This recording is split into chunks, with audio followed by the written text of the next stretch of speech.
Hello বন্ধুরা, কেমন আছো তোমরা সবাই? কালকে 7ই সেপ্টেম্বর পূর্ণগ্রাস চন্দ্রগ্রহণ। অনেকেই জানো, আবার অনেকেই জানো না। সেজন্য ভাবলাম যে আমিও একটা ভিডিও বানাই এই টপিকে, আমিও কিছু বলি।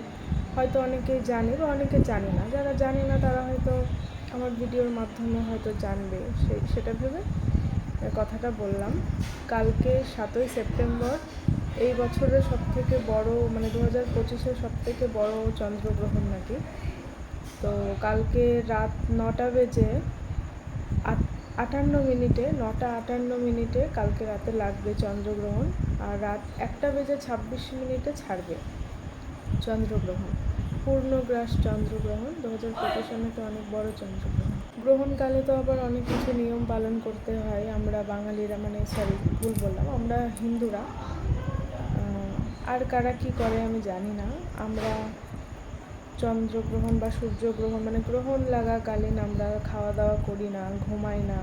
গ্রহণ ছাড়িয়ে যাওয়ার পরে বাড়ি ঘরে গঙ্গা জল ছিটিয়ে দিই বা ঘর বাড়ি মুছি, গঙ্গা জল দিয়ে স্নান করি। আর যেহেতু কালকে বড় চন্দ্রগ্রহণ, সেহেতু পরের দিন সকালবেলা উঠে এই কাজগুলো করা খুবই দরকার। অনেকে করে, আবার অনেকে করে না। আবার কিছু খাবার দাবার থেকে গেলে তাতে নাকি তুলসী পাতা বা বেলের কাঁটা দিয়ে রাখতে হয়, কুলের কাঁটা দিয়ে রাখতে হয়। এগুলো শুনে আসছি ছোটোবেলা থেকে।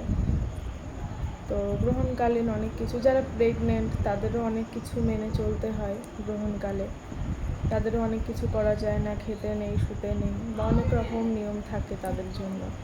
সেহেতু হয়তো অনেকে জানে না কালকে চন্দ্রগ্রহণ, সেজন্য ভাবলাম কি একটু জানিয়ে দিই সবাইকে।